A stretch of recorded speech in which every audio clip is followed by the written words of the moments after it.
Boxing வீரர்களை பாத்திருப்பீங்க. ஆனா அவங்க கிட்ட குத்து வாங்கி பார்க்கணும்னு என்னைக்காவது ஆசைப்பட்டிருக்கீங்களா? நாங்க ஏன்டா நட்ட நடுராத்திரியில வாக்கிங் போக போறோம்னு நீங்க சொல்ற மைண்ட் வாய்ஸ் இங்க வரைக்கும் கேக்குது. பரவாயில்ல, சொல்ல வேண்டியது எங்க கடமை இல்லையா பாஸ்? ஒரு பாக்ஸரோட கை உங்க முகத்துல பதியறதுக்கு எடுக்கிற நேரம் வெறும் 0.1 செகண்ட் தான். ஆனா நீங்க கண்ண மூடி திறக்கிறதுக்குள்ள உங்க மூளைக்குள்ள ஒரு சின்ன நிலநடுக்கமே வந்துட்டு போயிருக்கும். அந்த ஒரு அடி ஒரு காரை வச்சு உங்க மண்டையில இடிக்கிறதுக்கு சமம். நிஜத்தை சொல்லணும்னா ஒரு ப்ரொஃபஷனல் பாக்ஸர் கிட்ட தலையில குத்து வாங்குறது சும்மா விளையாட்டு கிடையாதுப்பா. அதுவும் அவங்க கிளவ்ஸ் இல்லாம குத்துனாங்கன்னா இன்னும் ஆபத்து.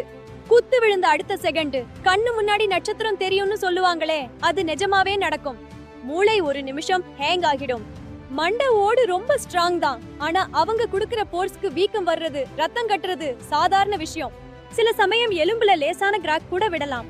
தலையில ஒரு பலமான குத்து விழும்போது மண்டையோட்டுக்குள்ள நடக்கிற அந்த சில மில்லி செகண்ட் விஷயங்கள் ரொம்பவே சீரியஸ் ஆனது. நம்ம ஊர்ல மூளை குழம்பிடுச்சுன்னு சும்மா பேச்சுக்கு சொல்லுவோம், ஆனா நிஜமாவே அங்க அதுதான் நடக்கும். நம்ம மண்டை ஓட்டுக்குள்ள ஒரு திரவம் மிதந்துட்டே இருக்கும். இத செரிப்ரோஸ்பைனல் ஃப்ளூயிட்னு சொல்லுவோம்.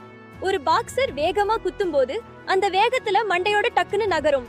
ஆனா உள்ள இருக்கிற மூளை லேட்டா நகர்றதுனால மூளை மண்டையோட்டுல போய் டமால்னு மோதும். இத ஒரு ஜெல்லிய பாத்திரத்துல போட்டு குளுக்குற மாதிரி நினைச்சுக்கங்க. மூளைக்குள்ள கோடிக்கணக்கான நரம்பு இழைங்க இருக்கும்.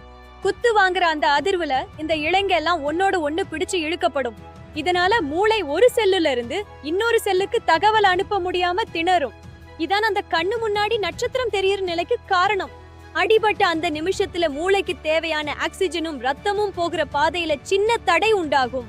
இந்த பவர் கட்னாலதான் மனுஷன் அப்படியே ஸ்டன் ஆகி நிக்கிறது, இல்லன்னா மயங்கி விழுந்துடுறதெல்லாம் நடக்குது.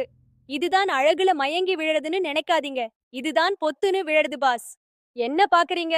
பாக்ஸிங்கா டிவியோட நிப்பாட்டிக்கலான்னு முடிவு பண்ணிட்டீங்கன்னா நீங்க தான் புத்திசாலி. ஏன்னா நம்ம குருஜி சொல்லிருக்காரு மண்ட பத்திரம்னு.